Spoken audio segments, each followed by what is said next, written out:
मौजूद हैं कल की पीठाधीश्वर और कांग्रेस के वरिष्ठ नेता आचार्य प्रमोद कृष्णन साहब। बहुत बहुत स्वागत है आपका नवतेज टीवी पर।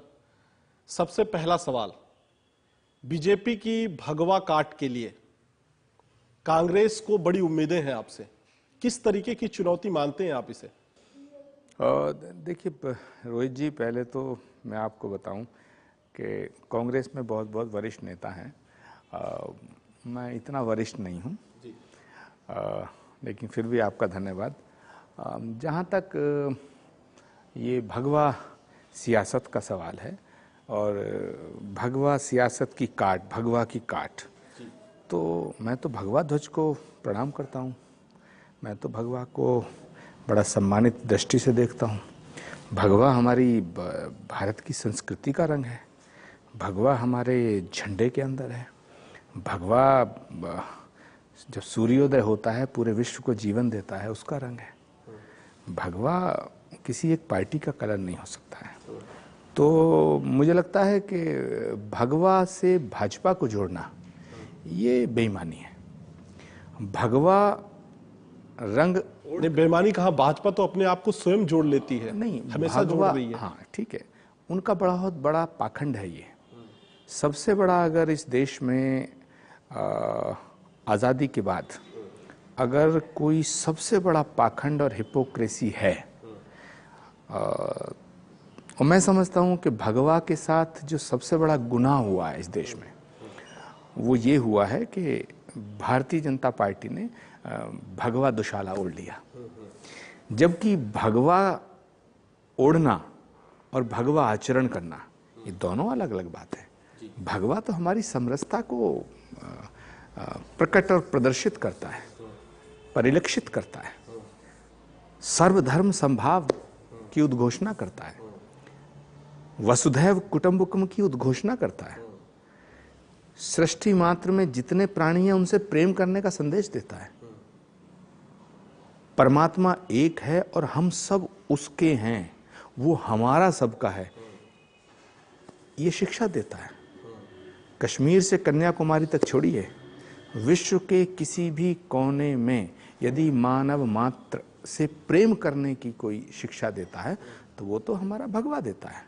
लेकिन उस भगवा को ओढ़ के नफरत करना, किसी की हत्या कर देना, किसी को बदनाम कर देना, किसी से नफरत करना, किसी की हत्या सिर्फ इसलिए कर दी जाए कि वो हिंदू नहीं है, या किसी की हत्या इसलिए कर दी जाए कि वो सिर्फ हमारे धर्म का नहीं है, तो ये शिक्षा भगवा नहीं देता।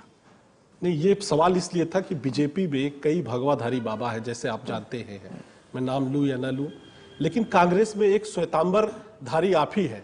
मतलब मुझे लगता है, अगर मैं बात करूं कि श्वेत का, तो भाई श्वेत तो शांति का प्रतीक है। इसलिए मैं बोल रहा हूं कि ये चुनौती कितनी बड़ी है आपके लिए कि उन तमाम मतलब लोगों के सामने आपको पॉलिटिकल में आना पड़ा।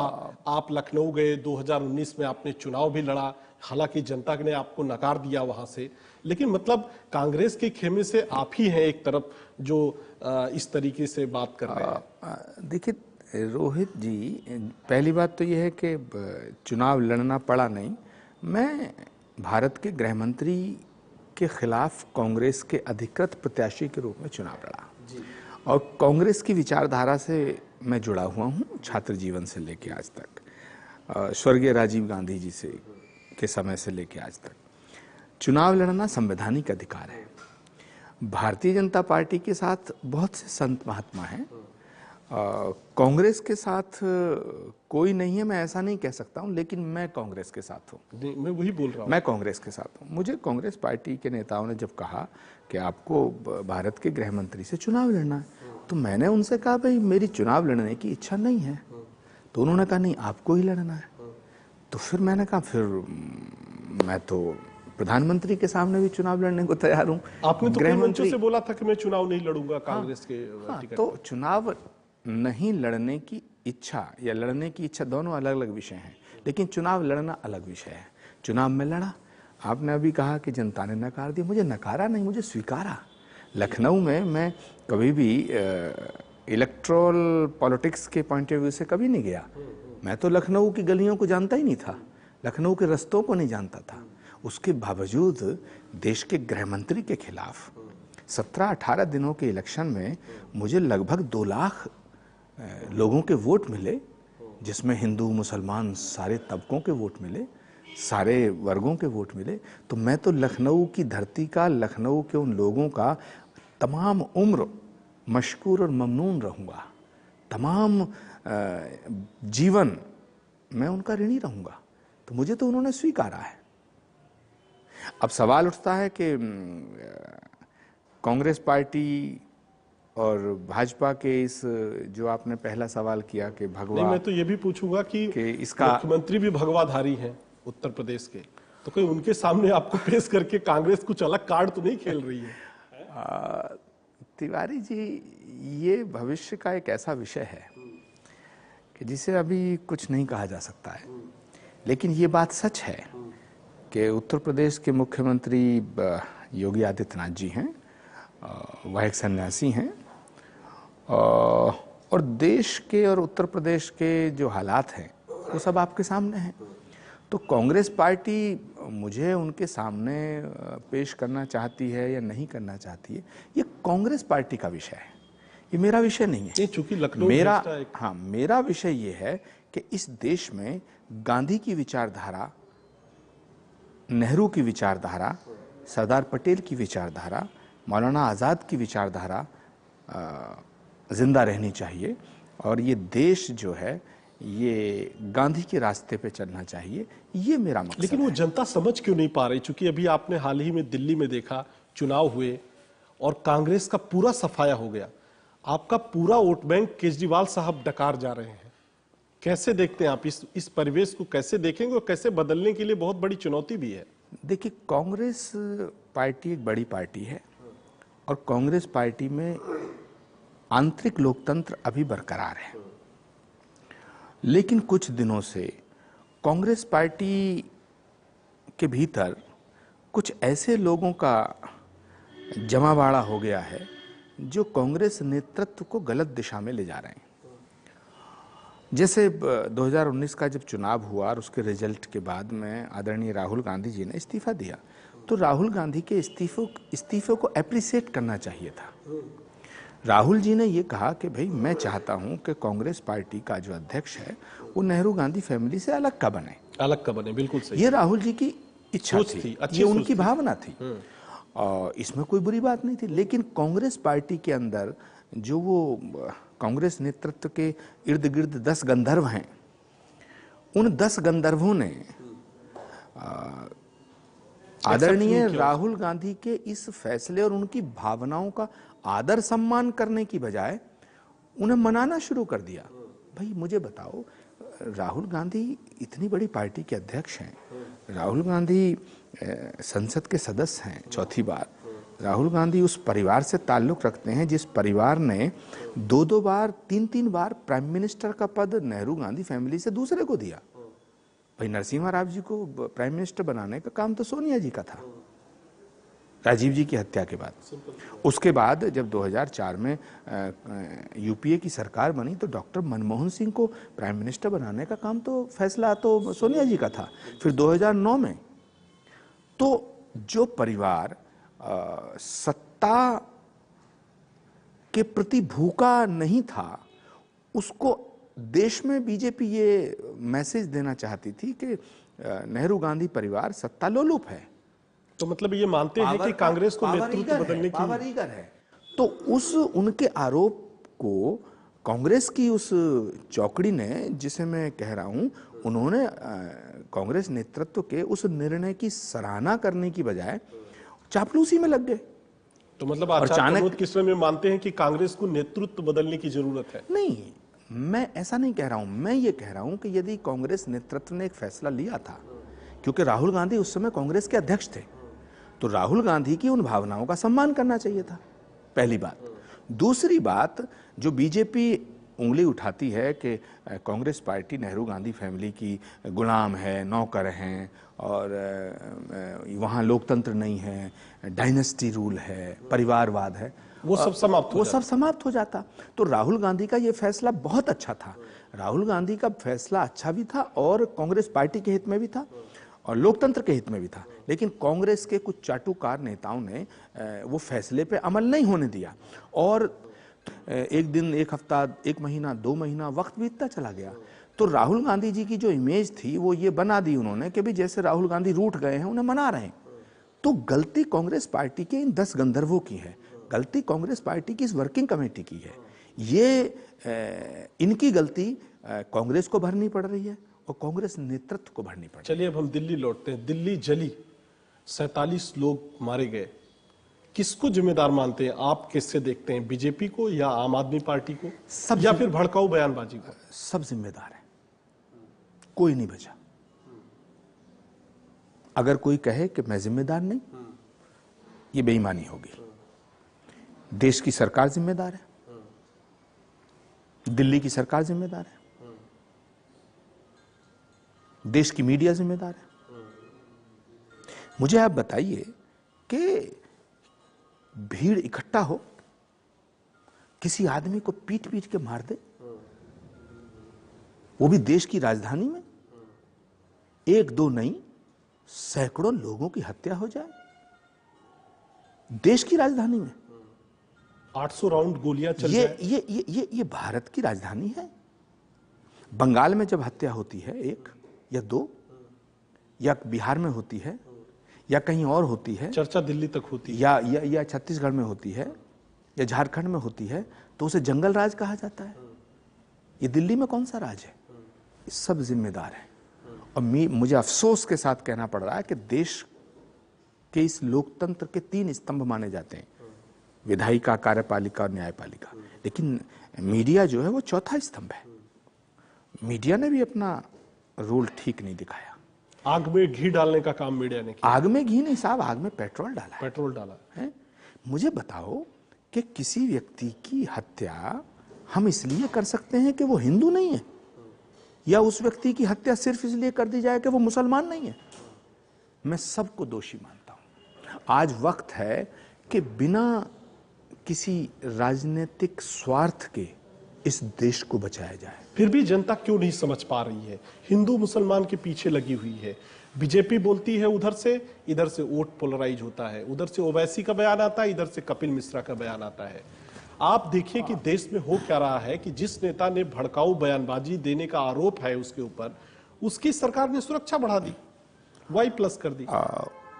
देखिए, ये इस देश के लोकतंत्र का दुर्भाग्य है। और अगर किसी के भड़काऊ बयान देने से, दंगा फैलाने से, किसी की हत्या करने से, किसी का घर जलने से किसी की सरकार मजबूत होती है, किसी पार्टी का जनाधार मजबूत होता है, तो वो उसको मुबारक। मुझे मेरा देश चाहिए। मैं ये काम नहीं, तो मैं ये काम नहीं कर सकता हूं, ना इसका समर्थन कर सकता हूं।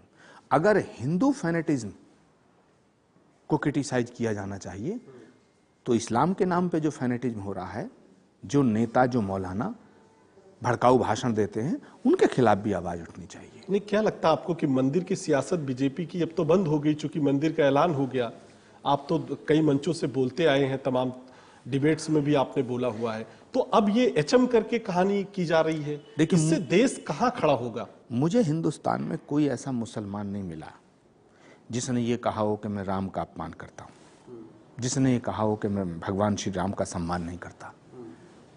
विवाद खड़ा हुआ, मुकदमा लड़ा, सैकड़ों साल लग गए, लेकिन सुप्रीम कोर्ट के फैसले का सबने एहतराम किया, सबने एहतराम किया।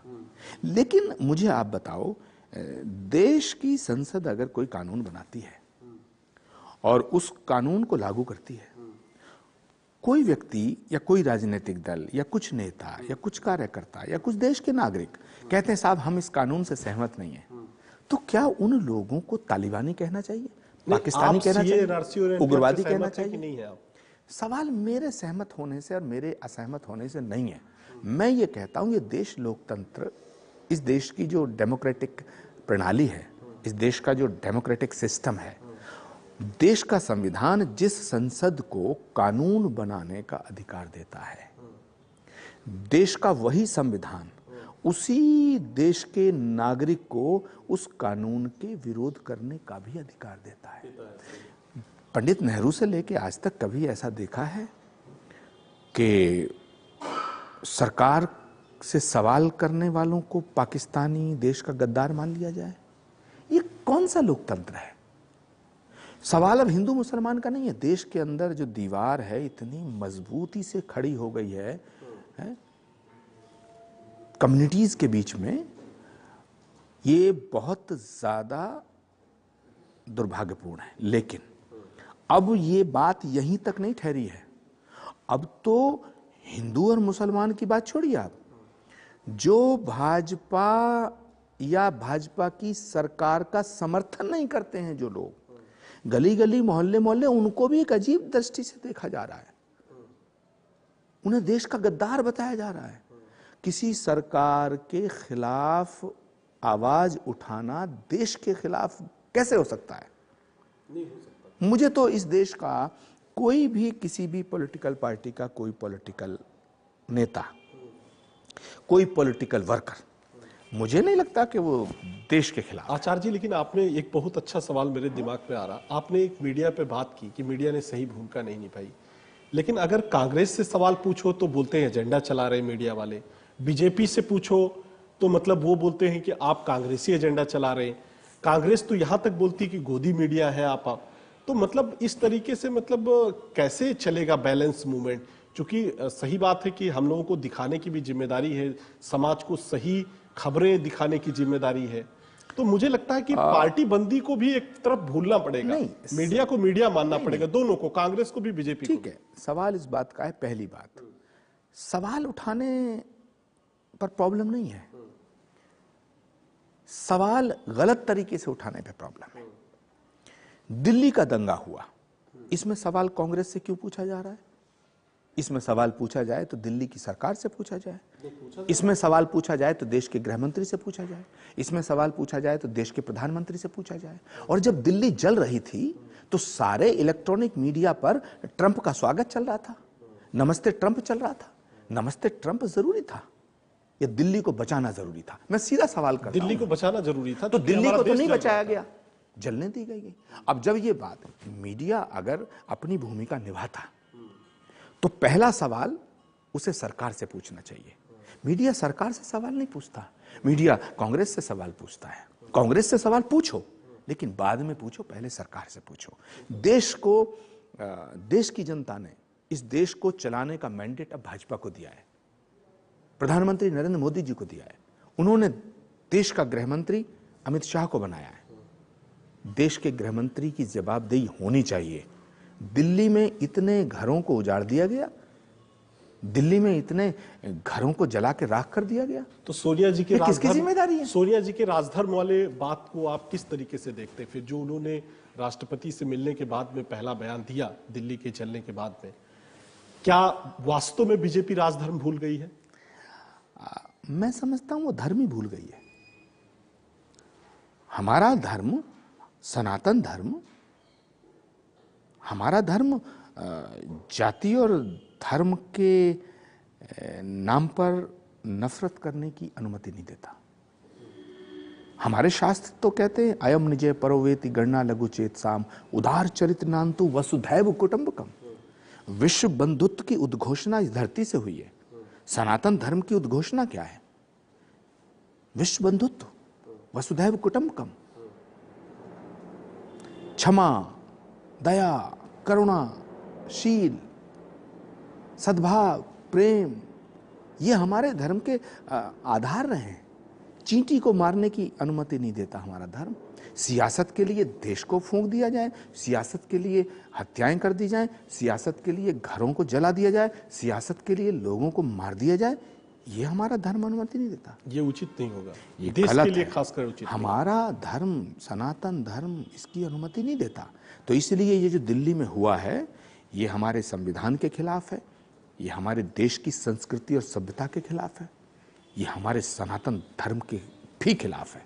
इसलिए सवाल इसका नहीं है कि सोनिया जी ने क्या कहा, सवाल इसका नहीं है कि आज प्रधानमंत्री क्या कह रहे हैं, सवाल इस बात का है कि ये आग क्यों लगी, और अगर लगी थी तो इतनी देर तक क्यों जली? तिवारी जी, आग लग चुकी है, घर जल के राख हो चुके हैं, अब हम राख बटोर रहे हैं, माफ करना, और राख बटोरने में भी लड़ रहे हैं। ये उस पर भी सियासत जारी है। यस, मैं कह रहा हूं राख बटोरने में भी लड़ रहे हैं। हमें साफ दिल से देश की जनता के सामने और परमात्मा के सामने ये मानना चाहिए। तो आचार्य जी, कैसे बचेगा देश, ये भी सवाल है। फिर कोई गांधी आएगा, फिर कोई सुभाष निकलेगा, फिर कोई भगत सिंह पैदा होगा, जिसे सत्ता की भूख नहीं होगी, जिसे कुर्सी का लालच नहीं होगा, जो इस देश की मिट्टी से मोहब्बत करता होगा, इस देश की मिट्टी पे कुर्बान होना जानता होगा। आएगा। भारत माता और माँ भारती की कोख से कभी भी ऐसा नहीं हो सकता है कि वो कोख बांझ हो गई हो।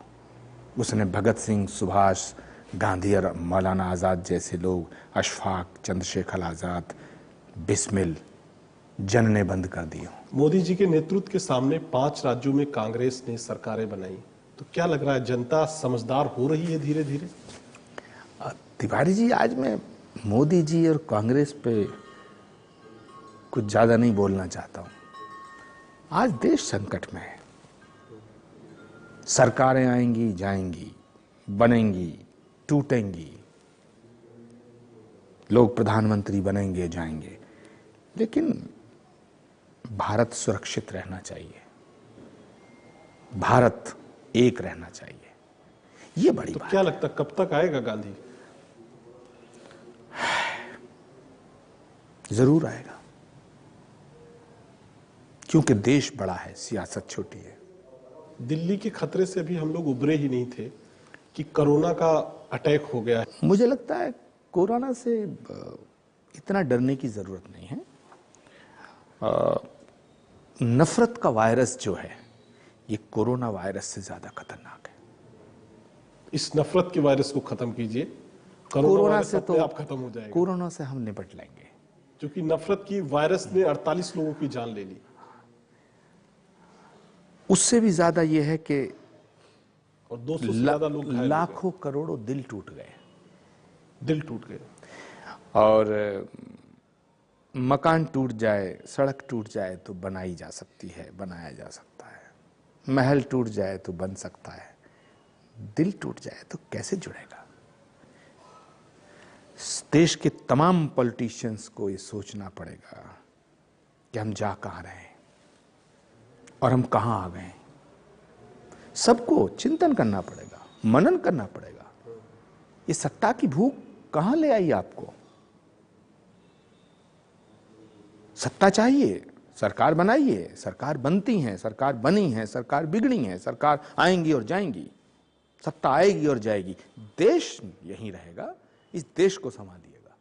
सारे पॉलिटिकल पार्टी के जितने लोग हैं वो स्वार्थ छोड़ करके, सत्ता की भूख को छोड़ करके थोड़ा इस देश के लिए सोचें। ये देश बड़ा खूबसूरत है, गंगा जमनी तहजीब का देश है ये। तो आचार्य प्रमोद कृष्णम क्या कर रहे हैं आपसी सौहार्द के लिए? मुझे जो करना है मैं करता रहता हूं, और जो मेरे मित्रों को कहना है वो मेरे बारे में कहते रहते हैं। चलिए, चलते चलते देश के लोगों को, खासकर हिंदू, मुस्लिम, सिख, ईसाई, आपस में हम भाई भाई, इस नारे को और कितना लंबा आप करना चाहते हैं? क्या संदेश देना चाहते हैं नवतेज टीवी के माध्यम से? नवतेज टीवी को बधाई देना चाहता हूं और इतना ही कहना चाहता हूं कि ज्योत से ज्योत चलाते चलो, प्रेम की गंगा बहाते चलो।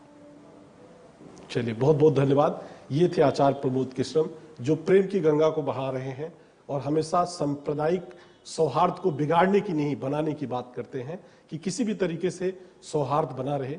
कांग्रेस की तरफ से अभी अपने आप को रिप्रेजेंट कर रहे हैं और मुझे लगता है मजबूत करने का भी काम कर रहे हैं। आपके ऊपर बहुत बड़ी जिम्मेदारी भी है। लेकिन बेबाक सवाल में आने के लिए, अपना समय देने के लिए बहुत बहुत धन्यवाद। आप भी, मुझे लगता है, इस इंटरव्यू के बाद ये तो समझ गए होंगे कि देश के कुछ ऐसे लोग हैं जो देश को जलने नहीं, संवरने के लिए काम कर रहे हैं, जलाने के लिए नहीं, उसको और ज्यादा मजबूत बनाने के लिए काम कर रहे हैं। मुझे लगता है आपको भी सोचने की जरूरत है। क्योंकि इसीलिए नॉर्थ ईस्ट टीवी हमेशा से आगाह करता हुआ आ रहा है कि आप सभी लोग सांप्रदायिक सौहार्द को सबसे पहले बनाए रखें और देखते रहें ज्यादा ताजा तरीन खबरों के लिए नॉर्थ ईस्ट टीवी। नमस्कार।